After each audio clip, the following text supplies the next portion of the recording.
सरकारी सेवा योजना चैनल पर आप सभी लोगों का अभिनंदन है।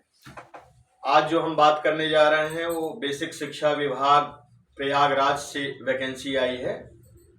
प्रयागराज से वैकेंसी जो आई है वो 6 टाइप के पदों के लिए आई हुई है।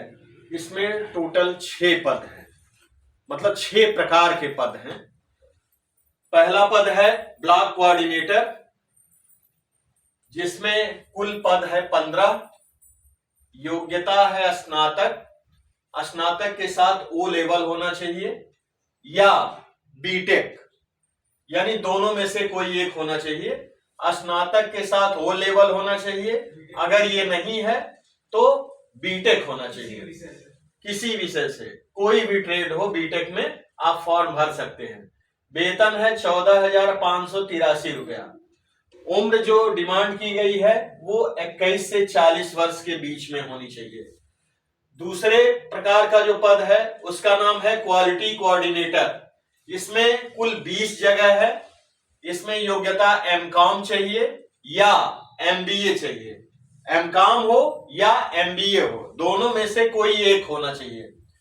वेतन है 16,383 रुपया। उम्र इसमें भी 21 से 40 नहीं, इसमें 23 से 40 है। क्वालिटी कोऑर्डिनेटर में जो आयु मांगी गई है वो 23 से 40 वर्ष मांगी गई है। तीसरे प्रकार का जो पद है वो है कंप्यूटर ऑपरेटर। कंप्यूटर ऑपरेटर में 4 जगहें हैं। इंटरमीडिएट योग्यता होनी चाहिए और उसके साथ ट्रिपल-सी होना चाहिए। वेतन है 11,020 रुपया। इसमें भी उम्र 21 से 40 वर्ष होनी चाहिए। अकाउंटेंट में 2 पद है। इसके लिए जो क्वालिफिकेशन है वो बीकॉम होनी चाहिए। 11,600 वेतन है। 21 से 40 साल के बीच में उम्र होनी चाहिए। इसी तरीके से 5वें प्रकार का जो पद है उसका नाम है स्टेनो। स्टेनो में केवल 1 जगह है। इसमें क्वालिफिकेशन है इंटरमीडिएट के साथ ट्रिपल-सी होना चाहिए। 18,580 रुपया वेतन है। 21 से 40 वर्ष के बीच में उम्र होनी चाहिए।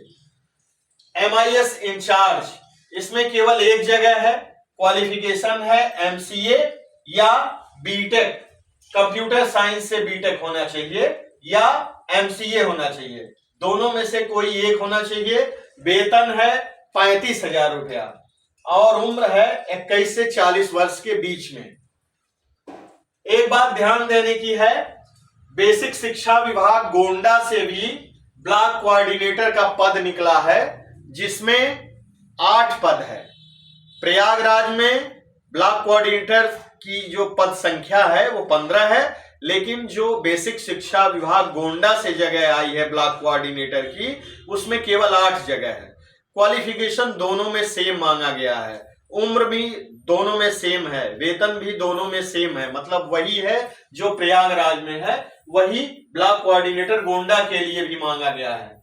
गोंडा की फॉर्म भरने की जो लास्ट डेट है वो 28 फरवरी 2023 है और जो प्रयागराज की फॉर्म भरने की लास्ट डेट है, यानी जिला बेसिक शिक्षा अधिकारी कार्यालय प्रयागराज से जो वैकेंसी आई है उसके फॉर्म भरने की लास्ट डेट 1 मार्च 2023 है। दोनों में यही अंतर है। प्रयागराज में 6 प्रकार की जगहें आई हुई हैं और जिला बेसिक शिक्षा अधिकारी कार्यालय गोंडा से केवल 1 प्रकार की जगह आई है, जिसका पदनाम है ब्लॉक कोऑर्डिनेटर। अंतर दोनों में इतना है कि प्रयागराज में 15 जगहें हैं और गोंडा में 8 जगह है। दोनों में यही फर्क है।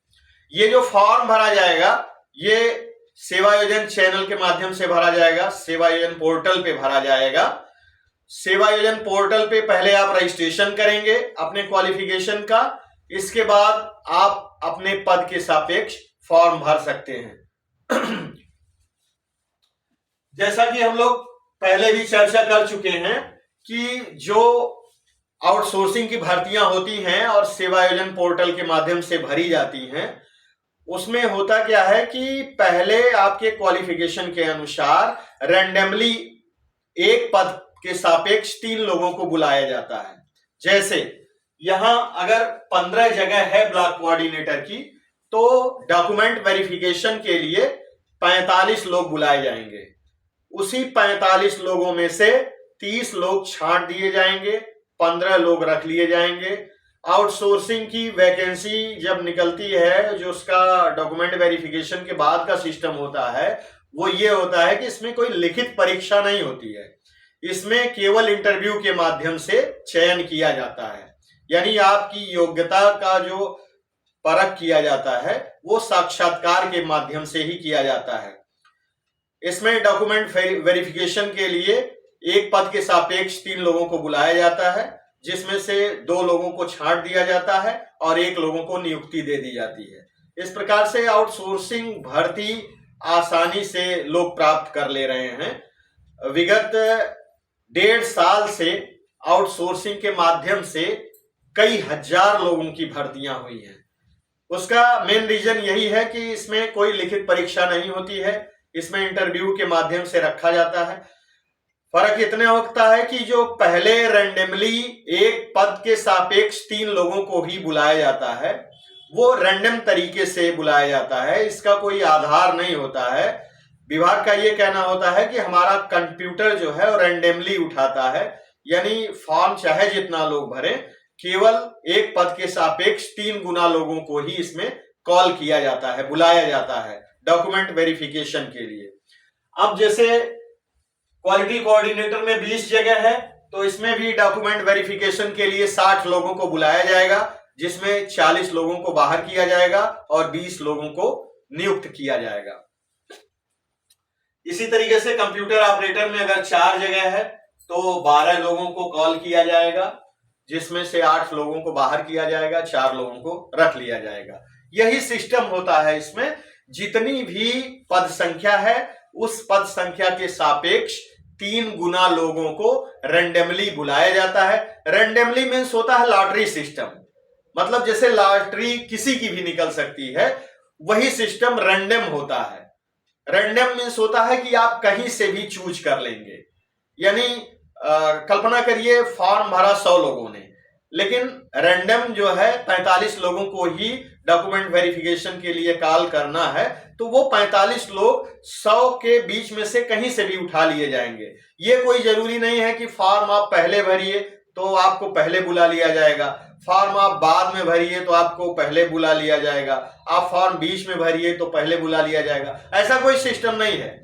बीच में से आपको रैंडम तरीके से लॉटरी सिस्टम से एक पद के सापेक्ष 3 गुना लोगों को बुलाया जाता है।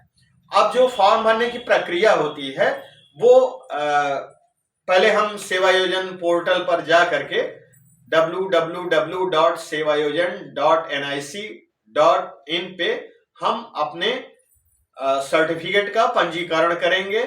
जो भी हमने पढ़ रखा है उसका पंजीकरण करेंगे पोर्टल पे जाके। पंजीकरण जब हो जाता है तो हम इस साइट के सापेक्ष नीचे जो है वो दिया रहता है कि हम कौन से पोस्ट के लिए आवेदन कर रहे हैं, उसमें लाइन से दिया जाता है कि कौन से पोस्ट के लिए आवेदन कर रहे हैं, उसमें ये सारे पोस्ट दिखेंगे। फिर जो आपके भर्ती के सापेक्ष उचित पोस्ट हो उसमें जो है आप क्लिक करेंगे तो आपका फॉर्म भरा जाएगा। यही इसका सिस्टम होता है, तरीका होता है।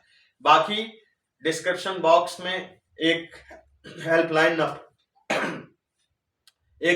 नंबर भी दिया गया है, आप लोग उस हेल्पलाइन नंबर से भी कुछ मदद ले सकते हैं। हालांकि वो नंबर एक साइबर कैफे का है, वहां से भी आप मदद ले सकते हैं। और जो नए लोग हैं उन लोगों से हम निवेदन करेंगे कि हमारे चैनल को सब्सक्राइब करें, लाइक करें। उससे फायदा ये होगा आपको कि आने वाले समय में अगर आपके जनपद से इस डिपार्टमेंट से वैकेंसी आती है तो आप तक वो सूचना आसानी से पहुंच जाएगी। धन्यवाद।